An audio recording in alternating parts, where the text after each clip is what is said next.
Muito boa tarde, Fernando Boa tarde, e Diane. Estamos aqui com o doutor Oscar Falck, ex-secretário da Fazenda, ex-presidente da Celesc, hoje atuando fortemente como advogado tributarista. Doutor Falck, satisfação tê-lo aqui.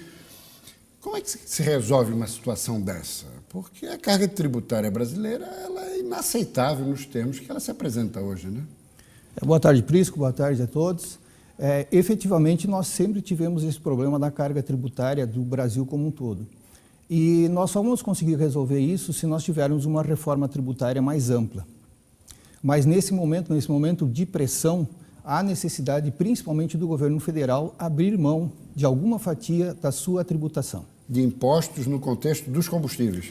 Nesse momento, dos impostos no contexto do combustível. Tá? Agora, é muito importante que o governo federal abra mão de uma fatia da sua receita tributária, porque já ocorreu no passado em que o governo desonerou, por exemplo, o IPI, e na verdade ele estava fazendo benefício com chapéu alheio, ou seja, prejudicando a arrecadação dos estados que têm uma participação direta no IPI. Inclusive, a informação que chega é que os secretários da Fazenda de todos os estados serão convocados a Brasília, porque o governo está querendo que os estados abram mão de parte do ICMS, ou seja, ele não abre mão dos tributos que o favorece no contexto da União e quer que os estados, também em situação financeira, o façam. É complicado, né, doutor Sim, Falck? porque hoje todos os estados já estão trabalhando no seu limite de receita e de despesas, e uma situação que tem que ser colocada muito clara, Santa Catarina é o estado com a menor tributação nos combustíveis em todo o país.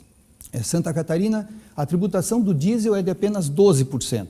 A média nacional? A média nacional deve estar em torno de 19%, se eu não estou equivocado. Perfeito. E as outras? E na gasolina, o estado é 25% e a média nacional é 29%. Agora, eu lhe pergunto o seguinte, com a decisão de zerar a CID e com a decisão da Câmara de reduzir também CONFINS e PIS, ainda assim os caminhoneiros não estão sensibilizados. Na verdade, esse impacto não é suficiente para a reivindicação dos caminhoneiros. O que seria, então, objetivamente? Olha, eu entendo, em primeiro lugar, que a nível de tributação, nós não tivemos um acréscimo tão significativo na tributação, principalmente, por exemplo, no ICMS, ele está sem ser alterado há mais de 5 anos. Então, o que aconteceu nesse momento foi um aumento do preço do petróleo a nível internacional e o aumento do dólar. Ou seja, a política da Petrobras de efetuar reajustes quase que diários dos combustíveis, ela tem prejudicado as empresas, não permite que elas se programem para um futuro aumento. Então a ideia seria o quê? Fazer um escalonamento desses reajustes não tão frequentes? Exatamente, para que as pessoas, as empresas possam se programar para o que vai acontecer. E também faltou o Banco Central intervir no mercado antes do que ocorreu, né? Sem dúvida. O dólar avançou demais e, sendo a política de preços atrelada ao barril internacional e ao câmbio, aí ficou com reajustes descontrolados, né? E a Petrobras com a sua nova política de recuperação da própria companhia, no caso. Exato. E também o governo federal, na verdade, subestimou o movimento, né, doutor Falck?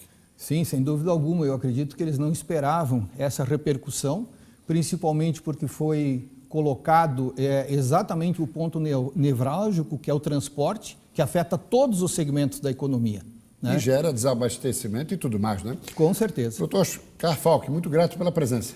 Obrigado, Prisco. Satisfação Obrigado a revê-lo. todos.